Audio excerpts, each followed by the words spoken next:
Once again, in just a few days, I have to make a new forecast because things have changed so much, right?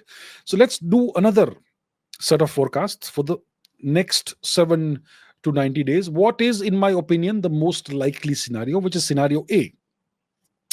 The most likely scenario, in my opinion, is scenario A, which is a negotiated pause in the war after a high intensity exchange. I think there is a 70% likelihood of this happening over the next you know 90 or so days. So there could be, first, a high intensity exchange, peak violence in the next 7 to 21 days. Then there could be a ceasefire framework that could be developed in the next 21 to 45 days. So the likely outcome is that Israel and Iran remain locked in tit for tat strikes, okay, which will possibly include proxy attacks.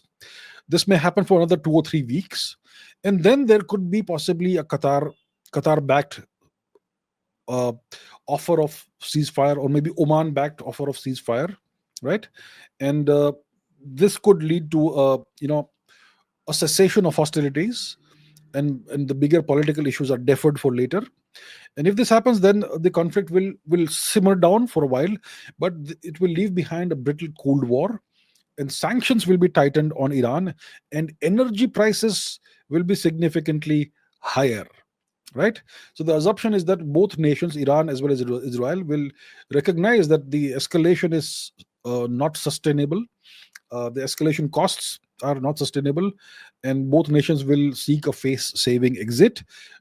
And this would not be good for Mr. Netanyahu overall, but there could be significant pressure on him to eventually, at some point in time, to accept a cessation of hostilities. And that pressure could maybe not come so much from domestic sources, but from the US.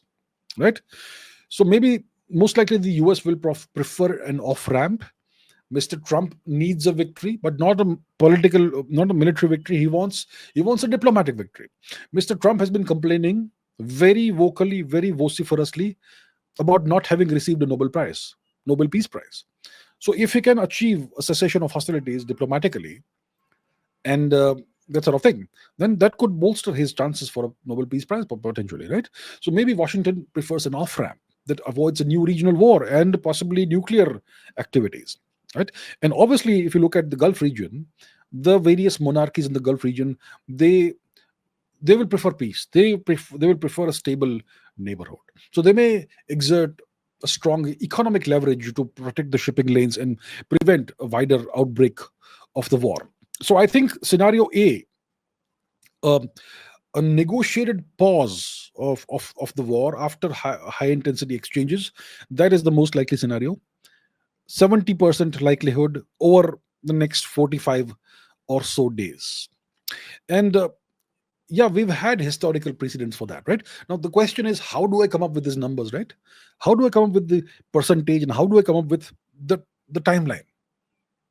So you look at various historical precedents, and you look at other factors also. So what are the historical precedents?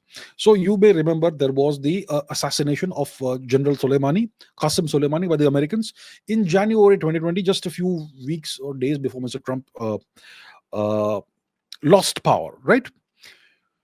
So that was a big escalation, but Iran's response was a measured missile attack, nothing significant. So Iran has always, had this preference for tempering its responses.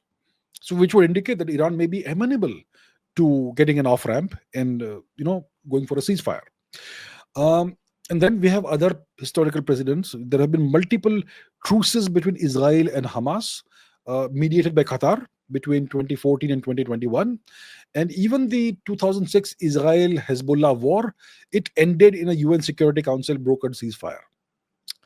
Um, yeah, so there are multiple historical precedents that show that this should be the most likely scenario. Now, what is scenario B? And I'm doing 4 scenarios this time. Usually I do 3. So, scenario B is a protracted regional conflict. This has a 20% likelihood of happening, in my opinion, over the next 3 months or so. A protracted multi front regional conflict. So, what happens is that there could be high tempo warfare that could extend for 30 to 90 days without a ceasefire. And so, in this scenario, Israel will continue its systematic strikes against Iranian nuclear and missile sites. Iran will continue to respond, to retaliate through sustained missile attacks. It may also activate Hezbollah and the Houthis and Iraqi Shia militia coalitions and operations. There could be a disruption to the Strait of Hormuz, yeah, and that could cause a significant sharp tightening of global oil and LNG, gas markets. And the potential geopolitical impact of this is that the region could experience the most severe security energy shock since 1973. And that could cause the price of Brent crude oil to go beyond 120 a barrel. And maritime trade in this scenario will have to be diverted to the Cape of Good Hope, which is, well, severe. So that's scenario B, with a 20% likelihood of happening. And you've had historical precedents of this also. 1984 to 88, there was a tanker war that disrupted Gulf shipping. So it's happened. In 2019, there were limpet mine attacks on tankers amid the collapse of the JCPOA, the Joint Comprehensive Plan of Action. And 2006, there was the drawn out rocket exchanges during the Israel-Lebanon war. So these are all historical precedents that point in this direction. Scenario B with a 20% likelihood of happening over the next month to 3 months. What is scenario C? Well, scenario C is a nightmare scenario. Uncontrolled escalation, and the escalation reaches a nuclear threshold and a US-Iran direct war. I believe there is a 5% likelihood of this happening over the next 2 weeks to 60 days, 2 weeks to 2 months. Okay, this is an uncontrolled cascade. So in this hopefully very unlikely scenario, some kind of a mutual miscalculation will drive Iran to sprint towards a demonstration nuclear device, a nuclear test. And Israel and the US will contemplate possibly massive conventional strikes or even potentially tactical nuclear strikes. And in this scenario, there could be open US-Iran naval and air clashes that could erupt in the Gulf region.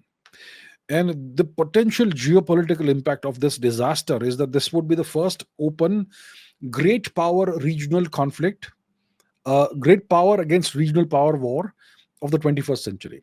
And this will trigger a global recession, and this will fracture the non-proliferation regime. And then multipolarity will essentially mean that every nation that is a multipolar, one of the major poles will need nuclear weapons for safety. Right? So this is a disaster scenario.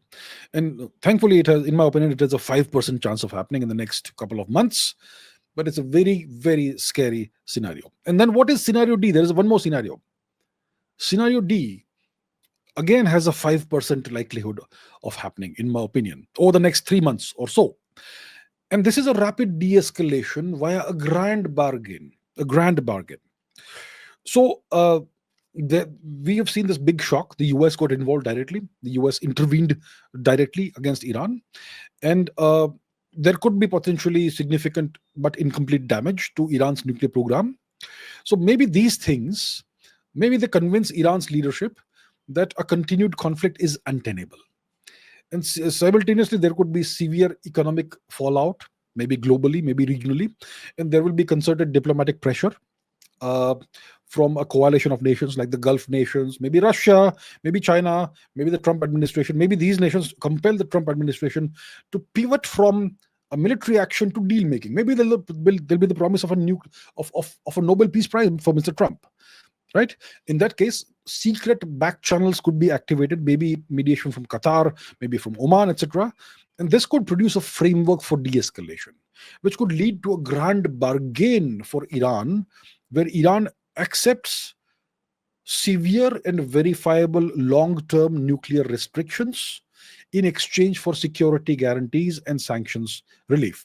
So this has a 5% chance of happening over the next 30 to 90 days.